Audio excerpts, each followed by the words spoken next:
Rápida história das eleições no Brasil da era colonial até os dias de hoje, 2022. Galera, os registros mais antigos de eleições realizadas no Brasil datam da era colonial. E o registro mais antigo de todos é o de 1532, realizado em São Vicente, que atualmente é a Grande São Paulo. Como que eram as primeiras eleições realizadas aqui no Brasil? As primeiras eleições, pessoal, muito restritas a uma pequeníssima elite de portugueses brancos aqui no Brasil, eram para os membros dos conselhos municipais das vilas, também chamadas de câmaras municipais. Eram nessas câmaras que se decidiam que obras públicas seriam feitas, como a construção de estradas, pontes, prédios públicos, e quem eram as únicas pessoas consideradas aptas a participarem dessas câmaras municipais no Brasil da era colonial. Eram os chamados homens bons. Quem eram os homens bons, que eram eleitos para serem os deputados dessas câmaras? Geralmente homens muito ricos, normalmente grandes proprietários de terra ou comerciantes brancos de origem portuguesa. Existiam seríssimas restrições quanto à participação de pessoas com sangue negro, mouro, judeu ou simplesmente fosse uma pessoa branca e pobre. Tinham que ser geralmente os grandes proprietários ricos diretamente descendentes dos portugueses. Mas na colônia não existia muita democracia. Conforme aumentava o domínio da colonização portuguesa na colônia brasileira, até mesmo as câmaras municipais deixaram de ter eleições, ou seja, era uma pequena liberdade que existia localmente, mas com o tempo a coroa portuguesa não permitiu mais que os administradores das câmaras fossem eleitos na elite local. Agora, os novos administradores das câmaras portuguesas, os novos administradores das câmaras municipais eram chamados juízes de fora, representantes diretos da coroa portuguesa enviados para o Brasil para administrar as municipalidades, junto com o governo geral do Brasil, que eram representantes portugueses como Duarte da Costa, Mendes Sá, escolhidos diretamente em Portugal, sem eleição nenhuma aqui no Brasil, que eram enviados para cá para administrar a colônia sobre as ordens do rei de Portugal. Isso vai durar até a chegada da família real no Brasil, em 1808, a elevação do Brasil à categoria de Reino Unido a Portugal e Algarves e a consequente independência do Brasil em 1822. Nesse momento, pessoal, o processo político-eleitoral no Brasil evoluiu um pouco mais. Agora, o imperador era definitivamente o imperador brasileiro, né? O Dom Pedro I. Embora ele seja um descendente direto do trono português e embora ele também tivesse pretensões quanto ao trono de Portugal. Com a independência, instituiu-se no Brasil uma Assembleia Geral Constituinte, cujo objetivo era criar uma nova Constituição para o Brasil que definiria como seriam as eleições para os cargos públicos no Brasil, que agora deixava de ser uma colônia para se transformar em um império, a época do Brasil Imperial, que vai durar até 1879. O primeiro protótipo de Constituição, a chamada Constituição da Mandioca, não vai para frente, porque era uma Constituição que, ao ver dos conservadores do imperador, limitava muito os poderes do imperador. Surge, então, após muitos debates, a Constituição de 1824, que define que o processo político e eleitoral no Brasil vai ser feito em duas fases ou em 2 graus, instituindo os eleitores de paróquia e depois os eleitores de província. Era um processo eleitoral totalmente indireto. O que é totalmente indireto? Por quê? Elegia-se pessoas que, a partir da sua renda, poderiam eleger outros candidatos. Esses candidatos, por sua vez, deputados e senadores, tinham que ter uma renda ainda maior. A chefia do Poder Executivo, obviamente, não passava por eleição, porque era um imperador que assumia de forma hereditária, ou seja, o seu pai morria, então o seu descendente direto, o seu primogênito filho, ou então o parente mais próximo, na sucessão do trono, assumia após a morte do rei anterior. Mas para os cargos de deputado e senador, aconteciam ainda eleições. No Brasil, da população majoritariamente escrava ou composta de pobres, quem eram esses primeiros eleitores de paróquia que tinham o direito de poderem votar nos futuros eleitores? Eram homens livres, com mais de 25 anos, que pudessem comprovar a posse de uma renda anual mínima de 100 mil réis. E quem seriam os eleitores de segundo grau? Os de província, homens livres, que pudessem comprovar uma renda média anual de no mínimo 200 mil réis. Bem clara essa parte, resta uma dúvida. Quem então podia se candidatar aos cargos públicos como deputado e senador. Gente, para ser deputado, a coisa era muito mais censitária. Essa Constituição era toda censitária, né? Você só podia participar se tivesse posses, mas para ser deputado, você tinha que ter no mínimo R$ 400.000 e ser oficialmente católico, que era a religião oficial do Estado do Império do Brasil. Vamos lembrar que o Estado era intimamente ligado à igreja. E quem podia ser senador, galera? Isso aqui já é mais interessante. O senador eleito, galera, era um senador com um tempo de mandato vitalício. Ou seja, uma vez eleito senador, você vai ficar nesse cargo para o resto da sua vida. Vai ser só quando o Império vai cair, em 1889, quando vai se instituir a República e a nova Constituição Republicana, é que os senadores vão deixar de ter um mandato vitalício. Atualmente, o senador, ele governa por 8 anos. Os senadores, por exemplo, que estão sendo eleitos na eleição de 2022, vão ser eleitos para um mandato de 8 anos. Não é mais um mandato vitalício igual era na era do Império. Mas enfim, galera, quem podia ser senador no Império? Para ser senador, você tinha que comprovar uma renda anual, de no mínimo R$ 800.000, além de ser um cidadão brasileiro nato com mais de 40 anos de idade e comprovar ser uma pessoa de virtudes e de saberes. Menos se você fosse um príncipe imperial, porque os príncipes da casa imperial podiam assumir o cargo de senador com 25 anos de idade. Eleitos os senadores, é feita uma lista tríplice. E essa lista vai ser levada à presença do imperador, e o imperador, utilizando-se dos seus atributos legais, vai escolher quem serão os senadores que vão assumir o cargo. O imperador, então, ele designava o terço da lista de senadores que tomariam posse desse cargo, que era vitalício. O poder executivo, ele era chefiado pelo imperador, mas era executado pelos seus ministros.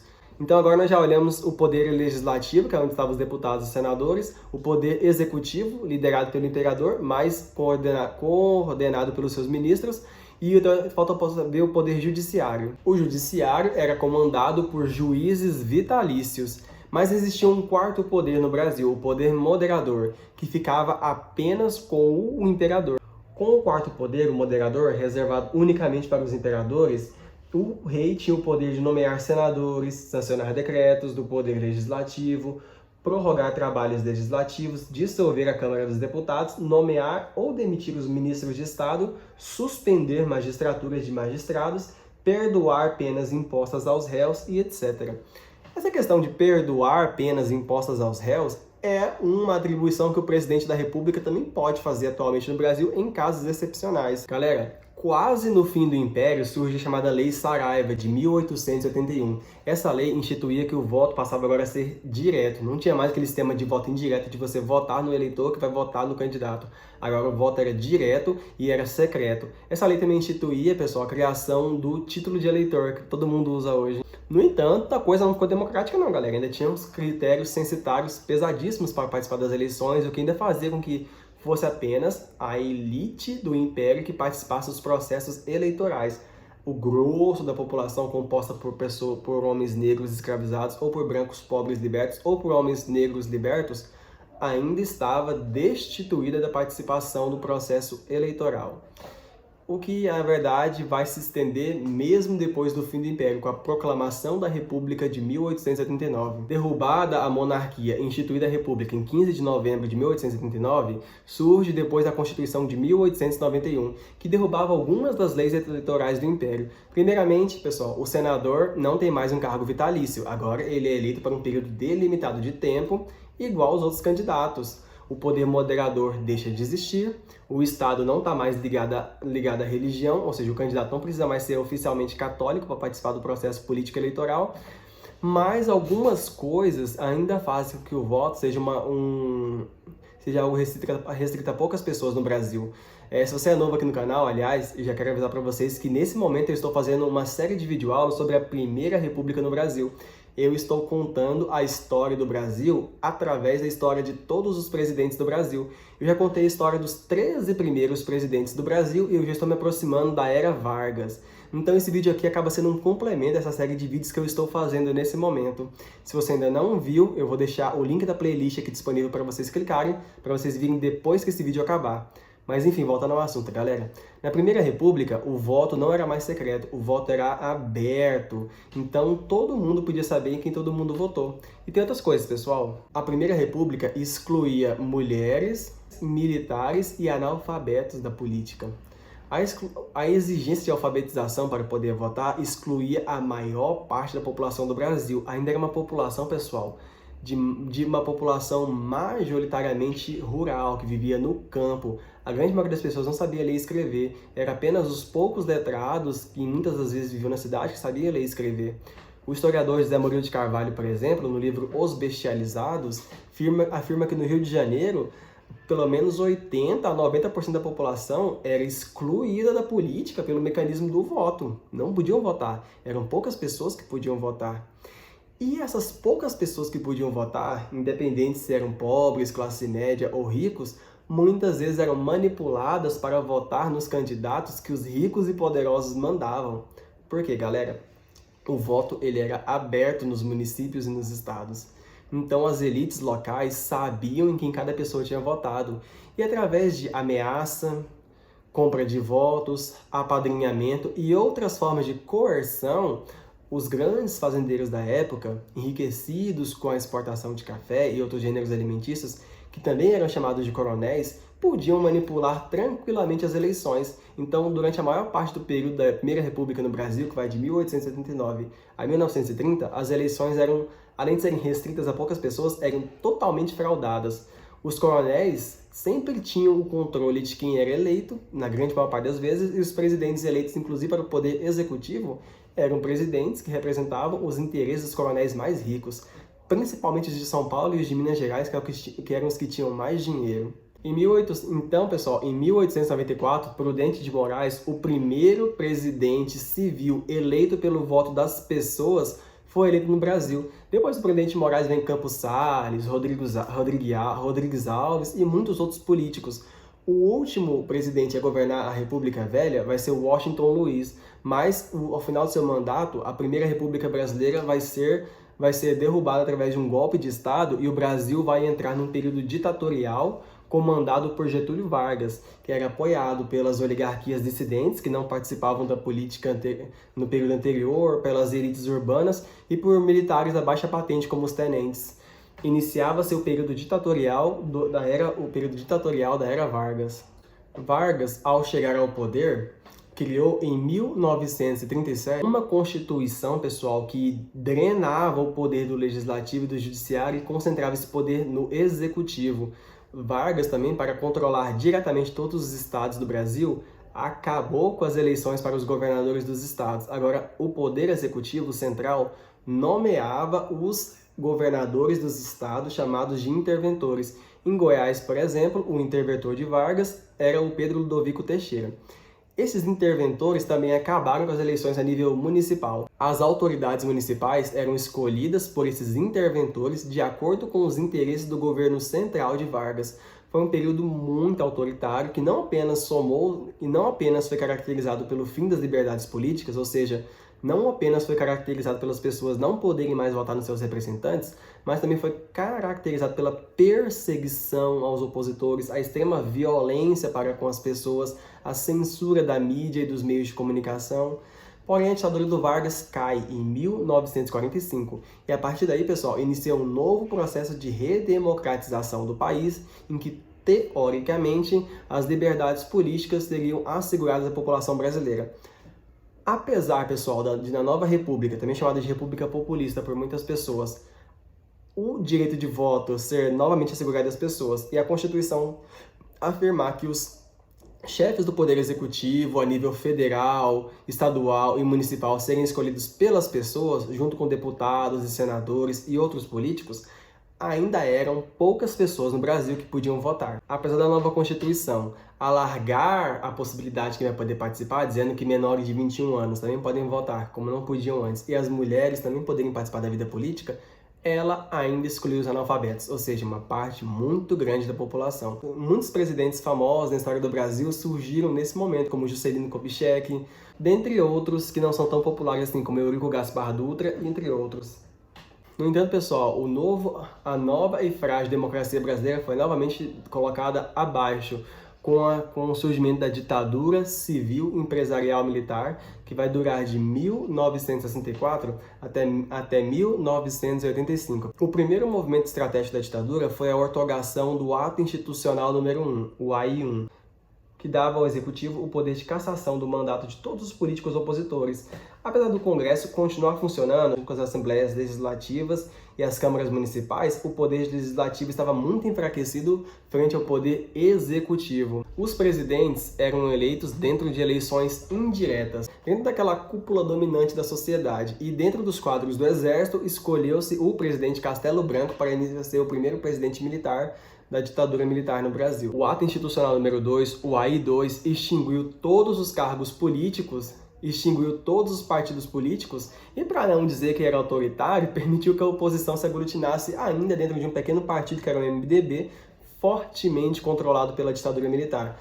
O AI-3 acabou de vez com as eleições para governadores no Brasil. A ditadura se tornava cada vez menos democrática. O Ato Institucional número 4 convocou o Congresso para a outorgação da Constituição de 67, que ampliou de vez o poder executivo, estabelecendo que o presidente é eleito para um cargo de 4 anos até ser substituído por outro militar da cúpula dos militares. Com o AI-5, o Exército pôde fechar de vez o Congresso Nacional, acabar com o direito legal do habeas corpus, que é uma proteção que a maior parte das pessoas tem contra qualquer tipo de ação arbitrária da polícia e da justiça. A partir, pessoal, de 1985, começa o processo de redemocratização do país, em que aos poucos vai voltando à normalidade o processo político e eleitoral no Brasil. Aos poucos, as liberdades políticas, ou seja, o direito da população de escolher democraticamente seus representantes, vai sendo pouco a pouco sendo devolvida à população. Antes que as eleições fossem totalmente retomadas, os civis Tancredo Neves e José Sarney foram eleitos para o cargo de presidente e vice-presidente da República. Em 1978, finalmente surge a nova Constituição brasileira, chamada por muitos especialistas de a Constituição Cidadã, porque de todas as constituições que tivemos até hoje, esta é a mais democrática de todas e a que é mais abrangente na questão dos direitos políticos.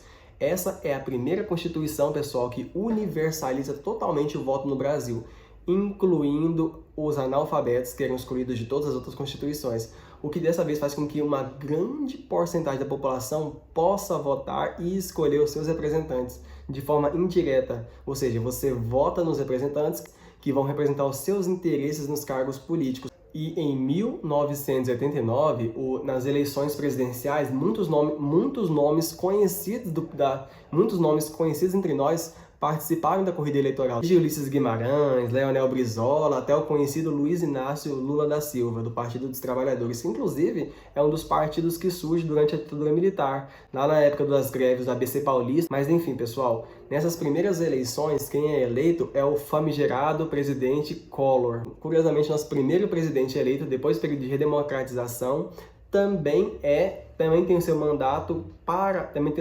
interrompido por um mecanismo constitucional que é o impeachment. Curiosamente, o impeachment, pessoal, é uma garantia legal que existe desde a Primeira República Brasileira. Aquela Constituição de 1891 já predizia a possibilidade do impeachment, ou seja, você interromper o mandato de um presidente. Pessoal, a interrupção do mandato de um presidente, eleito de forma legítima, através de um outro mecanismo constitucional também legítimo, que é o impeachment, é uma das marcas do novo período democrático, que mostra que as pessoas podem eleger o seu representante, mas também têm o direito de retirá-lo caso o seu mandato fira os princípios constitucionais. O seu vice, Itamar Franco, vai assumir o seu lugar e vai governar até 1994. Depois de Itamar Franco, quem vai assumir é o Fernando Henrique Cardoso. Galera, até então, antes do Fernando Henrique Cardoso... A resposta que eu traduzi de turistom.com.jp. Nossa, que susto! Você teve é a mesma razão pela qual o corpo é ruim. Uma pequena criatura chamada bactéria... Nossa, que susto! Foi a Alexa me passando um susto aqui, galera. Era a Alexa me passando um susto aqui, galera. Desculpa. Mas enfim, galera, até a eleição de Fernando Henrique Cardoso, a Constituição brasileira não previa a reeleição de um candidato para um segundo mandato. Isso até então não existia, galera. Foi Fernando Henrique Cardoso que, através de manobras políticas, conseguiu fazer essa alteração na nova Constituição e surgiu a possibilidade da reeleição no Brasil. E ele mesmo foi beneficiado disso. Fernando Henrique Cardoso foi reeleito para o seu segundo mandato, terminou lá para 2002. Após Fernando Henrique Cardoso, quem foi eleito para presidente da República foi o ex-metalúrgico, que ficou famoso nas greves do ABC Paulista e pelas críticas da ditadura, Luiz Inácio Lula da Silva, que deveria governar o Brasil de 2003 a 2006, mas também obteve a reeleição, governando até 2010. Seu substituto foi Dilma Rousseff, a primeira mulher presidente da história do Brasil, que era antiga ministra de Minas e Energia de Lula, era uma economista, que conseguiu ter um primeiro mandato de 4 anos inteiro. Contudo, o seu segundo mandato foi interrompido pelo mecanismo constitucional do impeachment, fundamentada em uma acusação controversa de que a presidenta teria cometido crime de pedaladas fiscais, uma discussão que ainda se encontra em aberto. Quem substituiu Dilma foi o seu vice-presidente, Michel Temer, para um mandato interino. Após a saída de Temer, começou um novo processo político-eleitoral, as eleições de 2018, que trouxeram para a presença do país Jair Bolsonaro, quebrando até então um período histórico do Brasil, iniciado na era Fernando Henrique Cardoso e finalizado na era Temer, em que existia uma hegemonia dos 3 partidos, PMDB, PSDB e PT, os 3 grandes partidos que estavam aos poucos construindo uma história no Brasil, que foram desintegrados pelo surgimento de novos partidos e que lançaram a candidatura de Jair Bolsonaro. Galera, eu espero que vocês tenham gostado desse vídeo. Foi um vídeo bem resumido, cujo objetivo não era adentrar nos detalhes e pormenores de cada um dos vários períodos históricos do Brasil que eu citei aqui, porque o plano era apenas fazer uma síntese rápida da história do processo eleitoral no Brasil. Eu também fiz um rápido resumo sobre a história do processo eleitoral no Brasil, que está disponibilizado nas minhas páginas do Instagram e do Facebook, Ensino de História. No Instagram, o Ensino de História começa com um 3 no lugar do E, e no Facebook está escrito de forma normal. Se você gostou desse vídeo, peço que você, por favor, deixe o seu like para ajudar o meu canal a crescer e a alcançar mais pessoas.